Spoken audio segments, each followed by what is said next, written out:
Ile kelama Isalima mibu hebele Olelo ye bandite. Mbote mingi na bino bandeko balandi ya vomu television etando ya bonsomi etando ya bwania etando ya bulamusi bainjo na pongi matondo mingi na bino na tango pengonga yebopesa kabiso na kati ya emission na bino mokolo mwalelo isika wapi boyaka bongo koyeba manaka na biso baindo na kati ya calendrier africain bokoko na biso baindo lisusu totombeli na bino botondi pe bolandi malamu ya emission na bino mokolo mwalelo tika to simba babuku na bikomeli na biso pamba te tango ekoki oyo tolukaka bongo koyeba manaka na kati ya calendrier africain toyeba na tina ya kokoma ete mokolo mwalelo kati na manaka na biso tozali bongo mokolo mwansona mwa tuku mibale na misato na sanza na biso ya misato kaka na bopemi ya yambo mobu monkama na tuku misato na kati ya manaka na biso baindo tokenda kabongo kobalisa yango na manaka ya bapaya na tina ya bososoli ya malonga eko kabongo kozala nde mokolo malelo na kati ya manaka bapaya tozali bongo vendredi le 10 décembre 2021 ya motuya tango yebo kotalaka vom television na nzela émission iye ezalaka na bino kosimba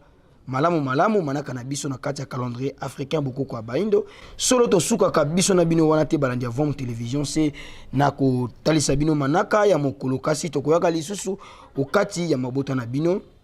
na tina ya kotombela bambotama elamu na bandeko nyonso baye babotami bongo mokolo mwalelo bomo mesano totombelaka bambotama elamu na bayike bino banso na bisika iye bozwami bobotami bongo mokolo mwalelo toyebi ete bisengo ezali okati ya mabota na bino totombeli bino bambotama elamu kasi tika tokende bongo kopesa pe lokumu na baye bakomelaki biso na kati ya vom television pona kotombela bango lisusu bambotama elamu totombela bongo mbotama elamu epai ya tata Ngemba Lesa bango basila kobotama bongo mokolo mwalelo wana mbasi ya nganga ngunza Ngemba elongo na Nengwa Lesa totombeli na bino bambotama elamu na bisika nyonso bozwami tokende lisusu kotombela mbotama elamu epai ya Nengwa Chitwa Kadia Pero mbasi ya tata Pero elongo na Nengwa Mbwanga Kasa bango pe lisusu babotama mokolo mwalelo totombeli bino bambotama elamu kaka na kati ya kosepela lisusu bambotama elamu ya bandeko na biso nyonso oyo babotama mokolo mwalelo tokende lisusu kotombela mbotama elamu epai ya Nengwa Kibanda Lwezi Safi bango pe lisusu babotama kaka mokolo mwalelo wana mbasi ya Kilandi Kibanda elongo na Nengwa Mabubila totombeli na bino lisusu bambotama elamu toyebi ete sima na biso ya kobima na plateforme television tozoya kokabola penza bisengo elongo na bino kobosa na te kotombela mbotama elamu epai ya mbasi na biso Nengwa Misamu Nzazi wana mbasi ya langa nzembo monene na kati ya lisanga ya Luk Yovo Nengwa Mena bango lisusu bazali na kati ya kosepela mbotama ya mbasi na bango mokolo mwalelo sima na biso ya kobima na plateforme television tika tokoma lisusu na kati ya bandako na tina ya kokabola penza bisengo na bino wangila makemba ezanga te tozonga nanu kuna epai ya Nkumungala totala bonzenga bwa bino pe totya baloyimbo oyo tosepelaka bambotama ya mokolo na mokolo tosepela elongo na bino lelo mbotama na yo lelo mbotama na yo lelo mbotama na yo lelo mbotama na yo sebelina mbotama na yo lelo sebelina mbotama na yo lelo sebelina mbotama na yo lelo sebelina mbotama na yo lelo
lelo mbotama na yo.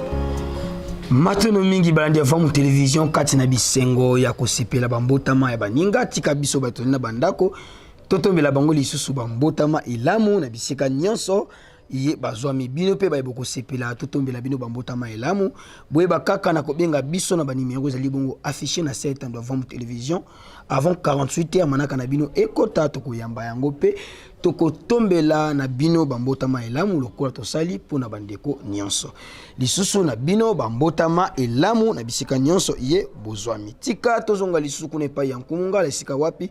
tokozwaka ya biso liteya na kati ya video du jour tolanda élément ona bokebi biso na bino tokutani na simana yango tolanda. J'alerte sur le fait que les vaccins génétiques peuvent augmenter la recombinaison. Pourquoi? Je le disais, pour qu'il y ait recombinaison, il faut que cohabitent dans les mêmes cellules deux génomes viraux. Mais dès lors que vous introduisez volontairement du matériel génétique viral à titre de vaccination, il suffit d'un seul virus infectant dans ces cellules pour qu'il y ait recombinaison. On nous dit que la vaccination ne protège pas a priori de la contagion. Ça veut dire que peuvent cohabiter et virus. Parce que la recombinaison, les virus, encore une fois les coronavirus adorent ça, et donc si on augmente le risque de générer des variants, on augmente le risque d'obtenir des variants. Pour qu'il y ait une mutation du virus, il faut une intervention humaine. La vaccination contre la pandémie risque, et il y a malheureusement un risque important, d'aggravation, de déclenchement de virus beaucoup plus virulents qui puissent entraîner une pandémie. Mais en fait, les variants, qu'on craint le plus, ils vont naître dans les pays où on aura le plus de vaccination. On sait que de vacciner de plus en plus de monde va probablement faire naître d'autres variants résistants aux réponses immunitaires. D'où viennent les variants? Alors c'est très simple. Les variants viennent des vaccinations. Matono mingi bandeko balandi ya vamu television etando ya bonsomi ya bwanya pe ya bolamusi baindo na pongi solo tolobaka na bino tango nyonso ete na kati na vamu television mai nyonso tokotela kabino ezali na tina ya kopesa bino liteya oye kokumba lisusu boyebi na kati ya kozala na mokolo nde tango nyonso tokotalaka mai tokotela kabino tolukaka kobenda ya motuya oyo ebimi na mai totali epesa bongo liteya na kati ya kozala na biso totombeli na bino lisusu bolandi malamu pe botikala katango nyonso branché na chaîne na bino vamu television po ete eyende na tina ya kolamusa lisusu baindo na pongi soki bosepelaki na biso tozongisa matondo epai ya tata Ntimba le superlatif absolu elongo na tata Mbala Mantiadile basungaki biso kuna na sima ya kamera pona nini te kuna na etenya réalisation pe montage waki na Kumungala 9 lumière na bino bayibozi biso sima ya ngonga to simba pete ba ete mokolo mwalelo kati na manaka na biso ntsona motuku mibale na misato sanza ya misato mobu monkama na tuku misato na misato tokutani biso na bino na mokolo ya nkandu ya lobi kimia mfumu kimbangu okati ya mabota botikala malamu.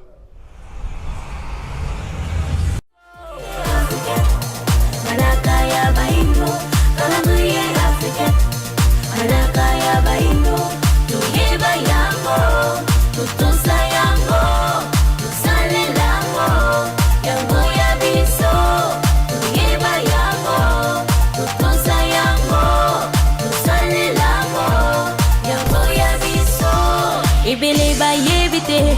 utamokile kelama isalima mibu hebele olelo ye